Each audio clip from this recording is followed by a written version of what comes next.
Good evening. Several shops have been damaged in a fire which broke out this morning in a town centre in Hampshire.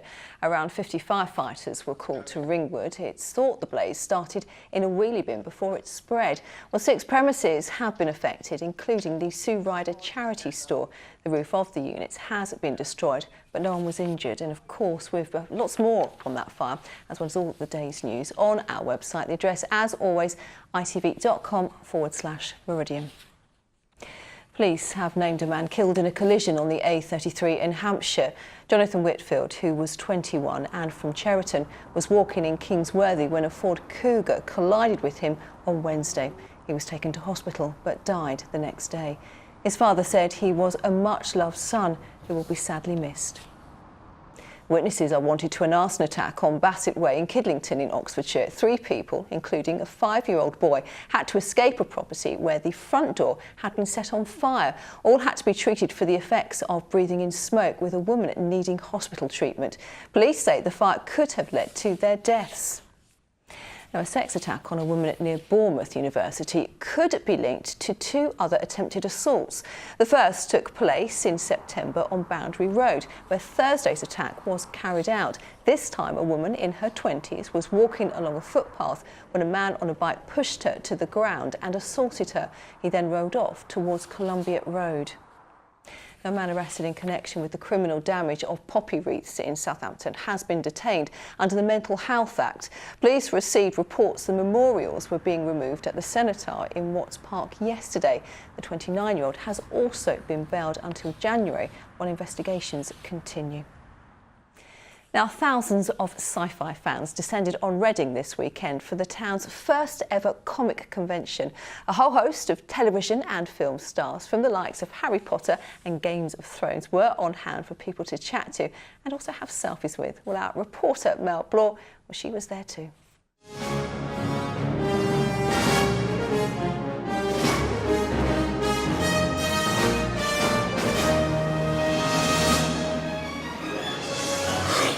It was a celebration of all things sci-fi, and the cosplayers, that's people who dress up as their favourite characters, were out in full force.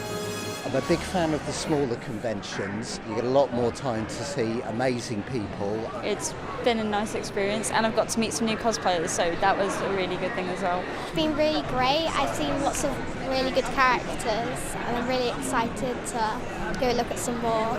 Around 6,000 visitors descended on Rivermead Leisure Centre this weekend to catch a glimpse of their favourite stars and props. And at times it was hard to know if we were in King's Landing or Gotham City.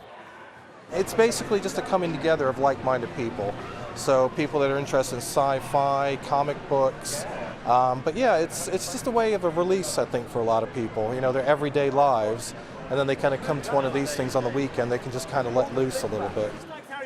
Guest stars included John Campling from Harry Potter and Bracknell's very own Kerry Ingram, who starred in Game of Thrones.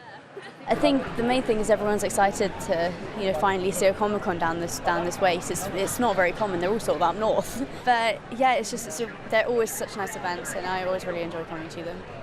Comic Cons have been taking place across the country since the late 60s, but this is the first time one has come to Reading, and it seems it's gone down a storm. And like any good comic book story, it's likely to be continued. Mel Blore, ITV News, Reading. Oh, I'm sure it will do. It looks like great fun. I would love to meet Kit from Knight Rider. Well, on to football now, and our 2 Premier League sides were in action today. Bournemouth were away to Arsenal. The Cherries failed to take the points, losing 3-1 to the Gunners.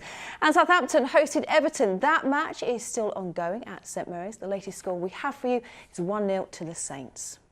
Well, with a new working week ahead of us, you may need several layers. Philippa Drew is coming next with the all-important weather forecast.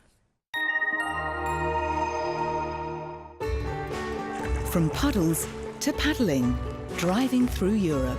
Eurotunnel the Shuttle sponsors ITV Meridian weather. Hello there. Well, things are looking fairly settled for the next few days. Plenty of sunshine on the cards, but it will be cold by day and by night with some fairly widespread and potentially sharp frost to come our way. And we can see just why. High pressure in charge, currently up towards the northeast of the UK, and that's bringing north to northeasterly winds across our part of the world, maintaining the fairly chilly feel. So overnight tonight, today's cloud gradually thinning and breaking, some long clear spells developing, and under those clearing skies, a cold night on the cards. Temperatures easily down to around 3 or 4 degrees, a touch lower in some rural spots, low enough for a fairly widespread frost across the region. So tomorrow morning, a chilly but a bright start, some lovely wintry sunshine from the word go, and little change through the rest of the day. It stays dry, it stays sunny too, but in the sunshine, that's not really going to help the temperatures. For many of us, single figures will be the high, 8 or 9 degrees at best. Add on the breeze and it's going to feel colder still, especially so along the south coast. Looking ahead to the next few days then, well, that high pressure stays with us for Tuesday. That's probably looking the driest and the brightest. Thereafter, a touch more cloud, but staying largely dry and feeling chilly throughout. Take care. Bye-bye. Eurotunnel the Shuttle sponsors ITV Meridian weather. Oh, I'm feeling cold already, and don't forget you can always get the latest weather on our website. But that is all from us for today. I will be back after 6 o'clock tomorrow morning. That's during Good Morning Britain. Hope to see you then. For now though, from the team here this weekend, have a lovely evening. Bye-bye.